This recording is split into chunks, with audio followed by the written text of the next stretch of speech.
সব কিছু একদম হঠাৎ করেই শুরু হলো। দুপুরে আমি অলসভাবে বিছানায় পড়েছিলাম, তখনই বান্ধবীর একটা কল। চল রেস্টুরেন্টে যাই। আমি কি বলেছিলাম জানেন? হ্যাঁ হ্যাঁ যাই তো যাই, কিন্তু প্ল্যান ছাড়া। খাবার ভালো না হলে কিন্তু তুই দায়ী।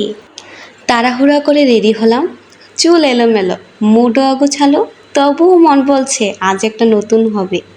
বের হলাম, রোদের মধ্যে গরম তো গলা শুকিয়ে যাচ্ছে, কাঠ আবার রিক্সাও মিলছে না।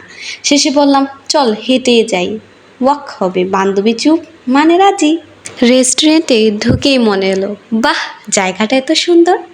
ডেকোরেশন ছিল সিম্পল কিন্তু ক্লাসি, মিউজিকও চলছিল হালকা সফট। বসলাম একটা জানলার পাশে, সোজা আলো এসে পড়ছে। ভাবছি না, আজ কিছু না ছবি তুললে ভুল হবে। অর্ডার করলাম চিকেন ফ্রাই, পাস্তা আর দুটো কোল্ড কফি। খাবার আসতে একটু দেরি হচ্ছিল, বান্ধবী তখন ব্যস্ত ইনস্টা স্টোরি বানাতে, আর আমি ভাবছি এতক্ষণে গন্ধ আসার কথা। খাবার এলো, আর সত্যি বলতে প্লেট দেখেই খিদে দ্বিগুণ হয়ে গেল। চিকেনটা ছিল ক্রিস্পি, পাস্তা ছিল ঝাল মিষ্টি মিক্স। দুই চুমুক কফি যেন গলা ঠান্ডা হলো, আর ক্লান্তি ভুলে গেলাম। কিছু মুহূর্ত এমন ছবি তুলে কিন্তু মনেই মুদ্রিত হয়ে যায়। খাওয়া শেষ, পেমেন্ট করে বললাম আজকের দিনটা আসলে গুছিয়ে না এলেও সুন্দর হয়ে গেল। ও হাসলো, আমি জানি ও ওখানে রাজি থাকাটা একটা এক্সপ্রেশন ছিল। লাইফে সব কিছু প্ল্যান করে হয় না, কখনো হঠাৎ করে একটা কল, একটা হাঁটা, আর দুজনের কিছু সময় হয়ে যায় থেকে প্রিয় মুহূর্ত। আসলে সব কিছু প্ল্যান করা ছিল না, হঠাৎ করে বের হয়েছিলাম। বান্ধবী বলেছিল চল একটা নতুন রেস্টুরেন্ট ট্রাই করি। আমিও বলেছিলাম ঠিক আছে, তবে এটা যে এত ভালো হবে আমার জন্য আমি কখনোই ভাবতে পারিনি।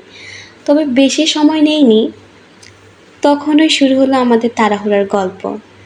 রাস্তায় বেরিয়েই দেখি টেম্পুই পাচ্ছিলাম না, বাস লেট, রোদ তুফান, শেষমেশ হেঁটেই এসেছিলাম এই রেস্টুরেন্টটার থেকে। রেস্টুরেন্টে যখন পৌঁছেছিলাম তখন কী যে অবাক হয়েছিলাম, বাহ জায়গাটা এত সুন্দর, বেশ শান্ত আর সুন্দর। অর্ডারও করেছিলাম বেশ পছন্দের খাবারগুলো, কিন্তু চিকেন উইংস দুটো এতটাই ভালো লেগেছে যে আমি আবারও বললাম যে আরেকটা খেতে চাই। সেও কোনো বাধা মানল না। খাবার আসতে একটু দেরি হলেও পরিবেশটা এত আরামদায়ক ছিল যে একটুও বিরক্ত লাগেনি, বরং আরও বেশি ভালো লেগেছে। বান্ধবী এতটাই ব্যস্ত যে ফটো তুলতে আমার কথা একদম ভুলে গিয়েছে।